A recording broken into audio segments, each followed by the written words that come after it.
Hello everyone, welcome back to graduates village lifestyle. ಇವತ್ತು ನಮ್ಮನೆ ಪಕ್ಕ ಕೈ ತೋಟದಲ್ಲಿ ಮೈಸೂರು ಬಸಳೆ ಸುಮಾರು ಬೆಳೆದ್ಬಿಟ್ಟಿತ್ತು. ಇದರಲ್ಲಿ ಸಾಂಬಾರು ಯಾವ ಥರ ಮಾಡೋದು ಅಂತ ತೋರಿಸ್ತಾ ಇದ್ದೀನಿ.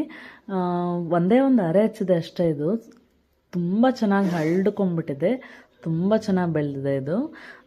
ಇದನ್ನು ಕಟ್ ಮಾಡಿಬಿಟ್ಟು ಸಾಂಬಾರು ಯಾವ ಥರ ಮಾಡೋದು ಅಂತ ತೋರಿಸ್ತಾ ಇದ್ದೀನಿ ನಿಮಗೆ. ನಾನು ಯಾವುದೇ ರೀತಿ ಸೊಪ್ಪು ಆ್ಯಡ್ ಮಾಡ್ತಿಲ್ಲ, ಜಸ್ಟ್ ಇದು ಮೈಸೂರು ಬಸಳೆ ಅಷ್ಟೇ ತೊಗೊಂಡಿರೋದು. ದಪ್ಪ ದಪ್ಪ ಕಟ್ ಮಾಡ್ಕೋಬೇಕು. ಇದರಲ್ಲಿ ಲೋಳೆ ತುಂಬ ಇರ್ತದೆ. ಇದು ಪಾಲಕ್ ಜಾತಿದಲ್ವ, ಲೋಳೆ ತುಂಬ ಇರುತ್ತೆ. ಇದಕ್ಕೆ ಟೊಮೊಟೊ ಮತ್ತು ತೊಗರಿಬೇಳೆ ಹಾಕಿ ಒಂದು 2-3 ವಿಷಲ್ ಕೂಗಿಸ್ಕೊಂಡು ಒಂದು ಪಾತ್ರೆಯಲ್ಲಿ ಬೆಳ್ಳುಳ್ಳಿ ಒಗ್ಗರಣೆ ಕೊಡ್ಕೋಬೇಕು. ಮಸ್ಸೊಪ್ಪು ಹೇಗೆ ಮಾಡ್ತೀವಿ, ಇದಕ್ಕೆ ನಾನು ಯಾವುದೇ ರೀತಿ ರುಬ್ತಾ ಇಲ್ಲ. ಸಾಂಬಾರು ಪೌಡ್ರು, ಕಾಯಿ ತುರಿ ಯಾವುದೇ ರೀತಿ ರುಬ್ಬಿ ಮಿಶ್ರಣ ಮಾಡ್ತಾ ಇಲ್ಲ.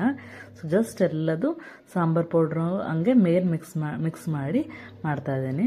ಇದು ಚೆನ್ನಾಗಿ ಕುದ್ದಾದಮೇಲೆ ಉಪ್ಪು ಹುಣಸೆ ಹುಳಿ ಹದ ನೋಡ್ಕೊಂಬಿಟ್ಟು